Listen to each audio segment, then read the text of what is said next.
Hello there. Yeah. All right. Yeah, peer discussion 2, art, object, speech, structure, and organization. Okay. We'll go first with you, Tania. Okay. Well, I was looking at, when I saw your speech, or when I heard your speech, I really enjoyed the way you, and I feel like a lot of us did it too, so like, obviously we'll talk about it, but yours, you started with the artist, because your speech was about the Statue of Liberty, correct? Yeah. So you talked about like the French and like all the history behind how the statue got there, pretty much, and what it represented to people who built it, and also like what it represents to people now. So I thought that was a great way to start off the speech. I agree. I really liked how you started with giving a really good background, because while I know generally the history of the Statue of Liberty, I don't straight up just know every single thing about it. And I liked how you started with that, and giving us knowledge of like why it was created.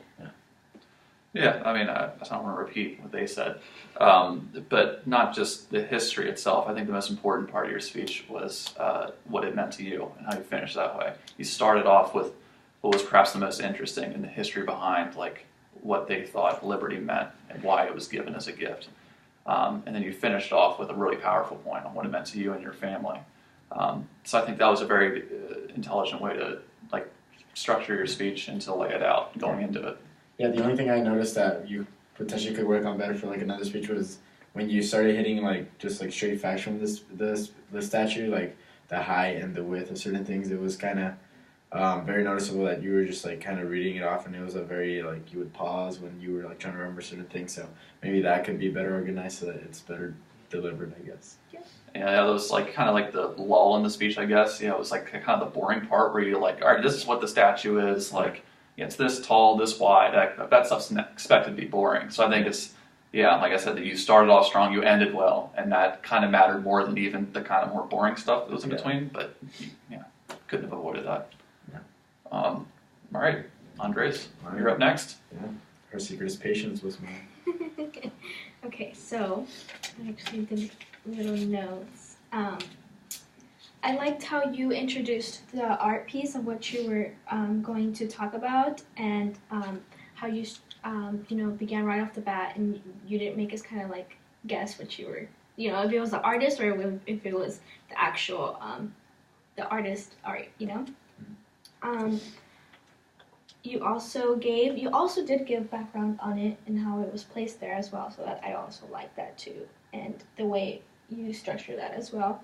And then you went into some facts on it, further more into it, and then it just everything it flowed, like it definitely did flow. Like it wasn't something that was like there was parts missing to it.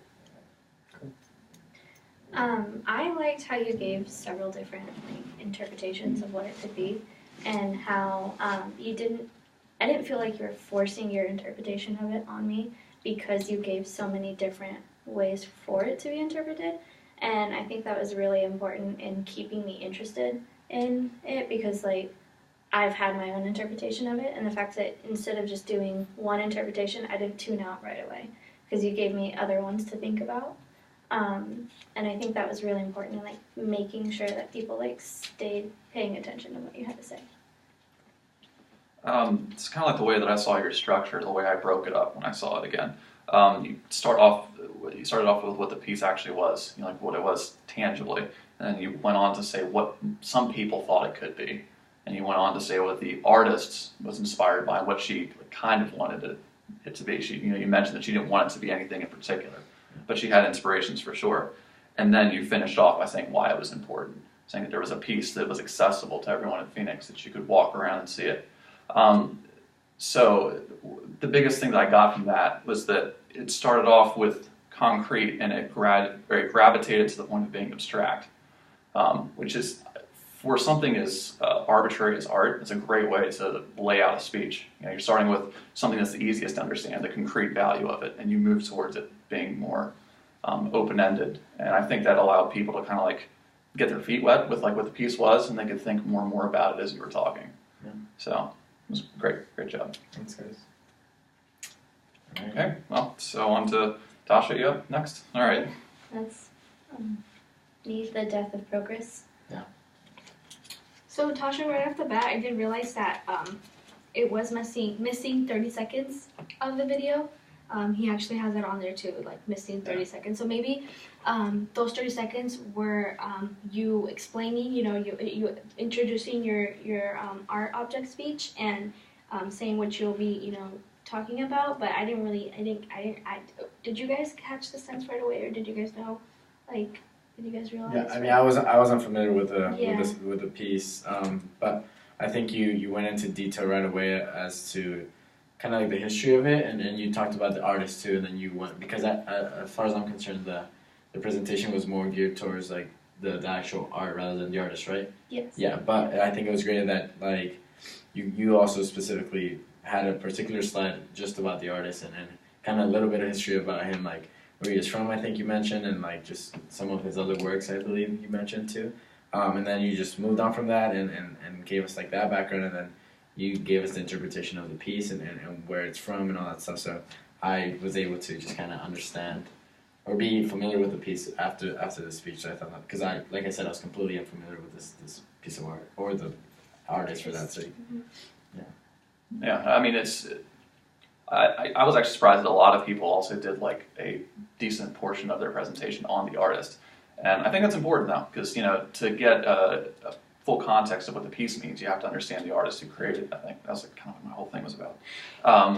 So I think that was perfectly fine that you did that. And also I think it was what separated your speech from other people's is that in the way you ended it, you didn't finish by saying here's like what it means, not universally or even what it meant to you. But you it was like a debate, right, between, here's some different ideas, and like there's a divide on what people think is the meaning behind that painting, and that kind of leaves it up in the air and leaves it up to the audience to make that decision on their own. So I thought those were very interesting. It was an interesting choice, especially after a long day of speeches where they were all kind of starting to blend together. Right. The more they went along, so.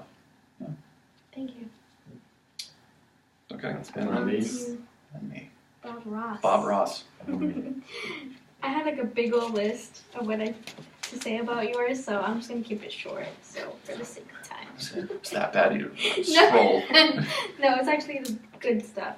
But absolutely love how you introduced your topic. I think that it's a big part to like remember certain. If you remember a certain speech, that means they did something good.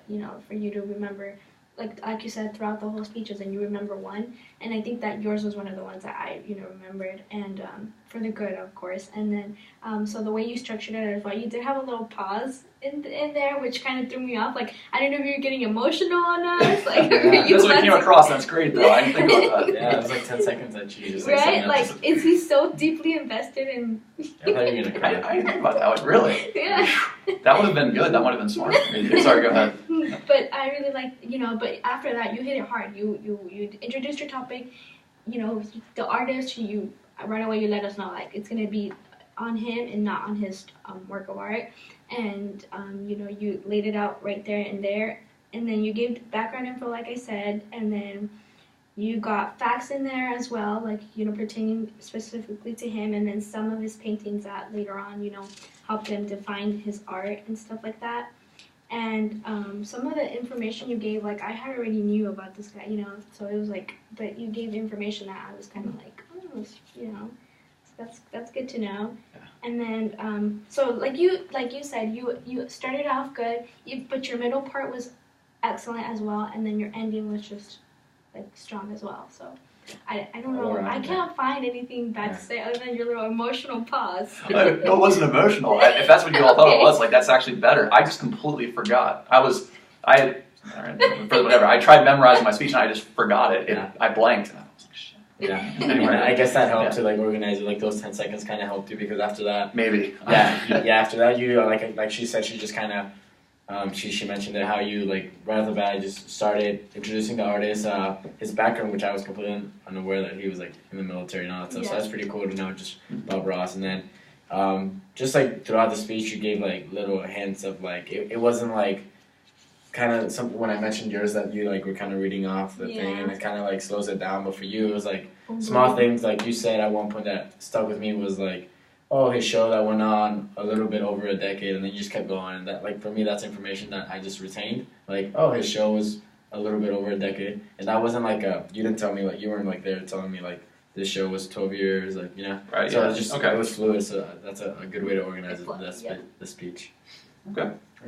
Yeah, I really liked your speech. I mean, I think Bob Ross is awesome, so Good enough. that definitely helped your choice of topic. And I think, like, really the strong part of your speech was the fact that you, I don't know, I think it was like your voice, and you kind of took control of the room, commanded the audience, but not in like an aggressive way. And as far as your structure goes, your opener was great. I was immediately interested in your topic, and like I was paying attention the entire time, which in a day of speeches, you know, you might not pay attention the entire time because you get a little bored, but you captivated me the entire time, and so I thought that was really good. I think you handled the little pause really well, because a lot of people, I mean, I don't know if I would have been able to recover from that, but like they said, you came back strong, and you finished well, and yeah, it was just amazing in general. Thank you. I appreciate it, guys. A lot of people thought that way. Okay. Well, Well, that's the discussion too. I'm a little over. That's my fault. Take that off my grade. See you, Dirk.